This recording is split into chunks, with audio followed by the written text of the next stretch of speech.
YouTube, c'est Jess et bienvenue aujourd'hui sur ma chaîne pour une nouvelle vidéo. Alors aujourd'hui on va continuer la petite série que j'ai commencée où je vous parle d'un tome de la série des orphelins Baudelaire et où je compare le tome aux épisodes qui lui sont dédiés dans la série de Netflix. Voilà, donc aujourd'hui je vais vous parler du tome 3, The Wide Window. Voilà, je vous montre la couverture, donc c'est le tome 3.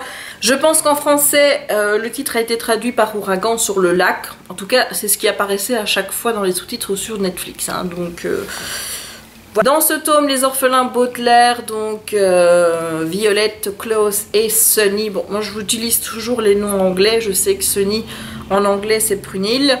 Mais voilà, moi je regarde la série en anglais, je les lis en anglais, donc forcément je suis plus habituée aux termes anglais. Eh bien, ils vont arriver chez leur tante Joséphine, qui habite sur une falaise tout en haut du lac Lacrymose. Et la maison, elle est à moitié, si vous voulez, sur la terre et à moitié au-dessus du précipice avec des branches, des planches en bois qui la maintiennent voilà, jusqu'en bas de la falaise. Mais on se demande comment cette carcasse peut tenir en haut de ce truc. Enfin voilà, il y a un ouragan qui va arriver. Ça on nous le dit dès le départ aussi. Et évidemment, le terrible comte Olaf va de nouveau essayer de s'emparer des Baudelaire en se faisant passer cette fois-ci pour capitaine Cham, un capitaine qui s'occupe de louer des bateaux de pêche tout près du lac Lacrymose et qui va rencontrer leur tante Joséphine. Et encore une fois, comme il s'est passé dans dans le tome précédent, eh bien les enfants Baudelaire ont beau dire à tante Joséphine, oui mais en fait c'est le comte Olaf déguisé, elle ne va pas y croire puisque là il a une jambe de bois juste à sa jambe gauche, enfin au bas de sa jambe gauche, qui donc l'empêche d'avoir ce fameux tatouage à sa cheville gauche. Non, il y a également un high patch, donc il a un truc de pirate là, vous voyez, un truc pour cacher un œil qui cache son sourcil bizarre. Donc pour elle va dire mais enfin vous racontez n'importe quoi. Il faut savoir que tante Joséphine elle a peur de tout. Et quand je dis de tout, c'est que je n'ai jamais vu quelqu'un avoir des peurs aussi irrationnelles que ça. Elle a peur des agents immobiliers, elle a peur de toucher les poignées des portes de peur que, je sais pas moi, elle se casse ou alors que ça casse la porte. Elle a peur d'utiliser le four, de peur mais la gazinière, de peur d'avoir le feu, ce qui fait qu'il mange tout le temps froid. Elle a des canettes dans les chambres qu'elle dit aux enfants, ben, tous les soirs vous les mettez devant les portes, comme ça s'il y a un cambrioleur qui rentre, vous êtes réveillé par le bruit.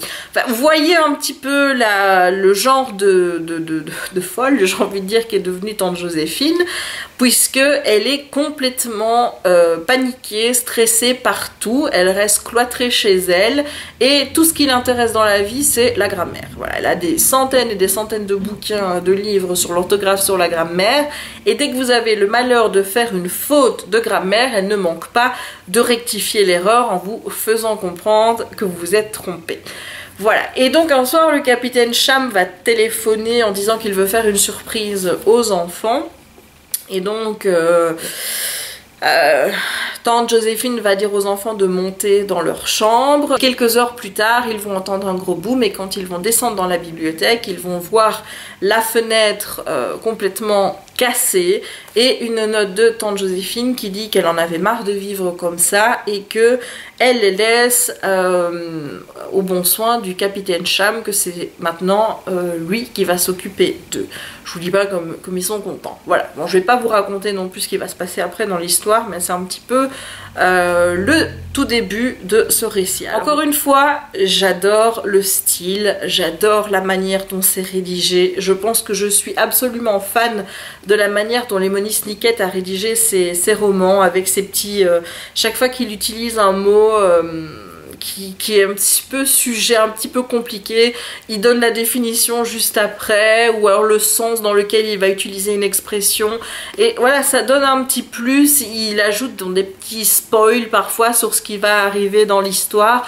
Enfin, j'adore la manière dont c'est écrit. Honnêtement, voilà, il n'y a rien à dire par rapport à ça.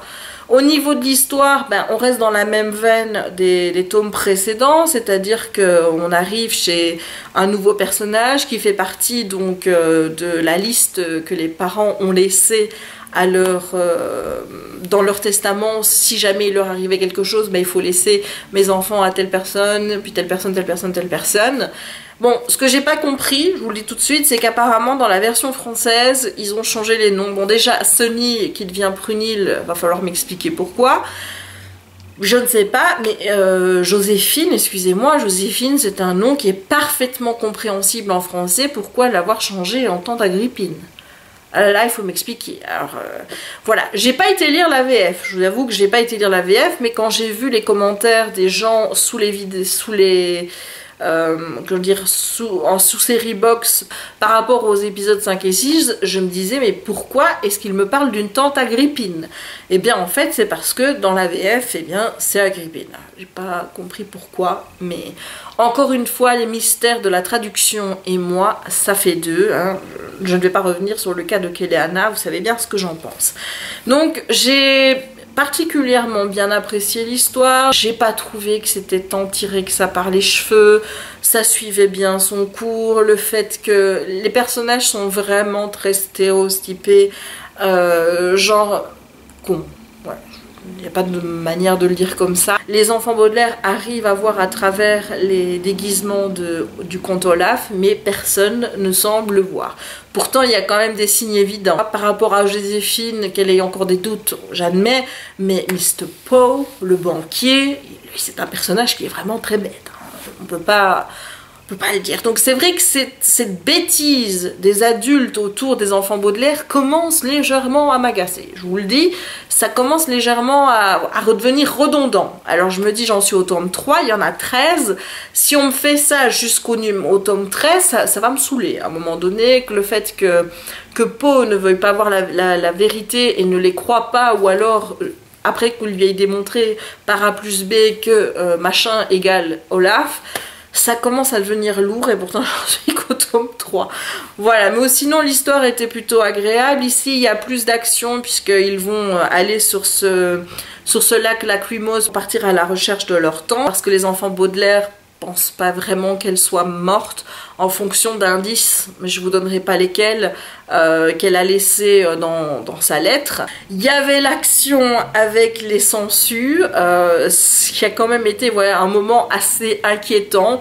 Vous aviez ce banc de sangsues parce que tante Joséphine avait mangé une banane et qu'elle n'avait pas attendu 1 heure avant d'arriver dans la zone de ces sangsues qui détectent la nourriture à des kilomètres. Je dois dire que ce moment a été assez stressant. J'ai apprécié l'histoire, j'ai apprécié encore une fois la fin. Ça m'énerve une fois de plus que le comte Olaf s'en soit encore tiré, mais j'ai envie de vous dire, on en est qu'au tome 3. Encore une fois, il y a 13 tomes au total. Donc, ben voilà, je lirai le tome 4 avec plaisir parce que j'ai juste envie de voir ce qui va se passer. Maintenant mes petits gaillards, on va passer à la série télé et donc aux épisodes 5 et 6 qui sont donc les épisodes qui sont relatifs à The Wide Window, donc à ce tome 3. Alors qu'est-ce que j'en ai pensé? Eh bien je dois dire que je suis assez perturbée par la tournure que prennent certains événements, c'est-à-dire que parfois on change des choses dans l'histoire. J'en vois pas l'intérêt. Bon, par exemple, les peppermint, donc les bonbons à la menthe, les enfants Baudelaire s'y sont allergiques. Et les peppermint, au début, c'est Monsieur Poe qui leur en donne en disant « Vous n'aurez qu'à les manger dans le taxi jusque temps d'arriver chez votre tante. » Mais il sait pas qu'ils sont allergiques. Mais Violette garde quand même ses bonbons et là, elle va les jeter. Et là, tout de suite, je me dis, ah oui, mais oh, ma grande, tu vas en avoir besoin pour le reste de l'histoire. Donc, pourquoi est-ce que tu les jettes? On comprend pas. Donc, je me dis, il va y avoir quelque chose d'autre qui va intervenir. Et effectivement, ces bonbons à la menthe et apparaissent à un autre moment, au moment où on s'en sert dans le bouquin. Donc vous voyez, on ne peut pas dire qu'il y a des changements énormes par rapport au fil de l'histoire, mais voilà, ce qui moi me dérange profondément, c'est que j'ai l'impression qu'on nous en dit beaucoup plus à ce stade de l'histoire dans la série par rapport aux livres, et donc ça laisse moins planer le doute. C'est-à-dire que les livres, pour le moment, c'est une succession de ben oui, les enfants ont perdu leurs parents, à chaque fois il faut leur trouver un nouveau tuteur.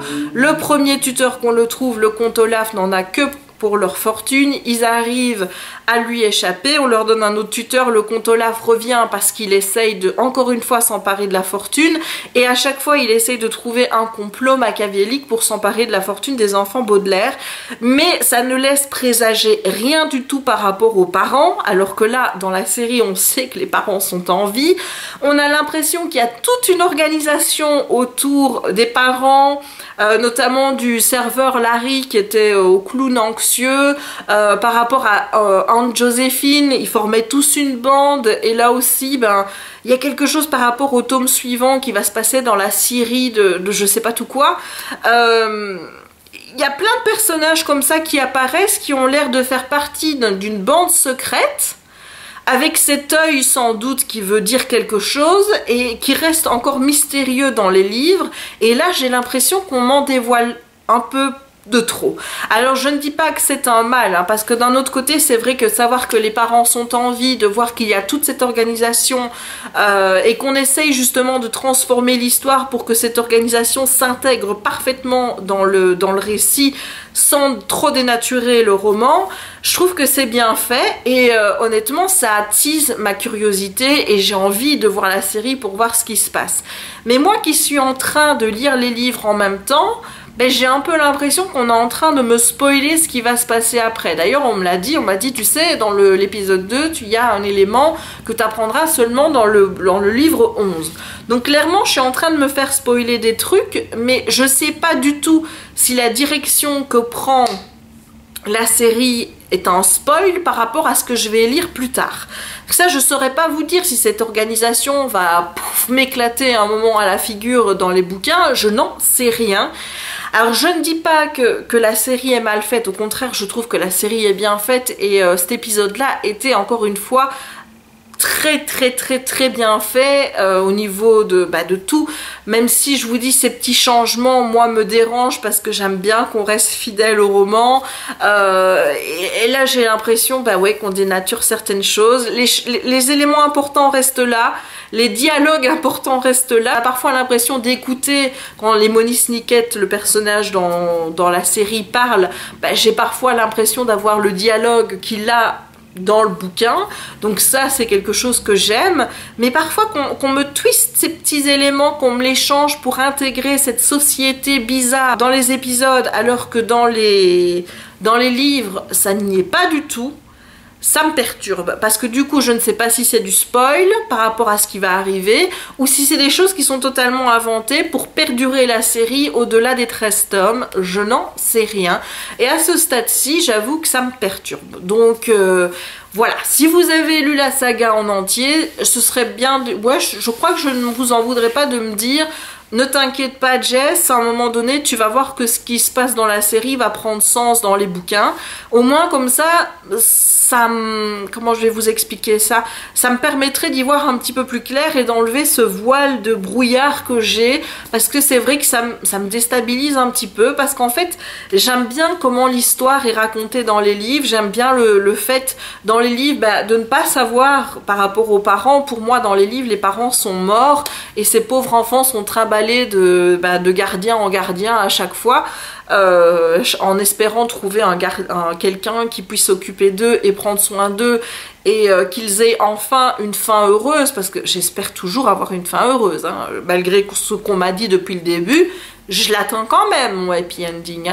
Et puis d'un autre côté, j'aime bien la façon dont la série est construite, parce qu'on m'apporte des éléments d'intrigue que je n'ai pas dans les livres et qui me donnent encore envie d'aller plus loin et plus vite et de voir ce qui va se passer. Les deux me plaisent, concrètement, chacun dans leur manière de raconter l'histoire me plaisent, mais c'est vrai que de lire le livre et de regarder les épisodes en même temps, en étant au même stade, hein, je veux dire, c'est-à-dire ben là moi je vais commencer le livre 4 et donc je vais commencer les épisodes 7 et 8 qui se rapportent au livre 4, mais c'est perturbant parce que de voir les changements, je sais pas du tout comment me placer par rapport à ça. Voilà, donc c'est ça qui me dérange un petit peu à ce stade-ci. Donc voilà, bah écoutez, je pense que c'est tout ce que j'ai à vous dire par rapport à ça. Comme je vous l'ai dit, que ce soit les bouquins ou que ce soit la série télé, je prends toujours autant de plaisir à lire l'un et à suivre l'autre sur Netflix. Je vous recommande vraiment l'un et l'autre, donc de lire les livres et de regarder la série. Peut-être lisez les livres avant de regarder la série.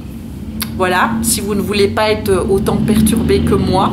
Ou alors ben, vous regardez juste la série ou vous lisez juste les bouquins, vous faites comme vous voulez, hein, vous avez le choix. C'est une série que je ne regrette pas d'avoir découvert en anglais. Et sincèrement, si vous voulez débuter l'anglais, je vous le dis, commencez vraiment par ce genre de saga. A Series of Unfortunate Events est hyper facile à lire en anglais et je vous le recommande. Voilà, bon ben j'espère que cette petite analyse du livre 3 et des épisodes 5 et 6 vous auront plu. Si c'est le cas, n'hésitez pas de laisser un petit pouce en l'air, n'hésitez pas à commenter en me disant si vous avez lu les livres, hein. Bon, pas me spoiler totalement, mais me dire Jess, ne t'inquiète pas, tu auras bientôt les réponses dans les romans, ou alors me dire s'il y a des éléments qui ne sont pas du tout dans les livres, comme ça, eh ben, je peux avoir au moins une petite base sur laquelle me poser plutôt que d'être dans ce flou artistique. N'hésitez pas non plus à vous abonner si ce n'est pas encore fait, et moi je vous dis à très vite pour une prochaine vidéo. Ciao! Look away, look away, look away, look away. The show will wreck your evening, your whole life and your day. Every single episode is nothing but dismay, so look away, look away.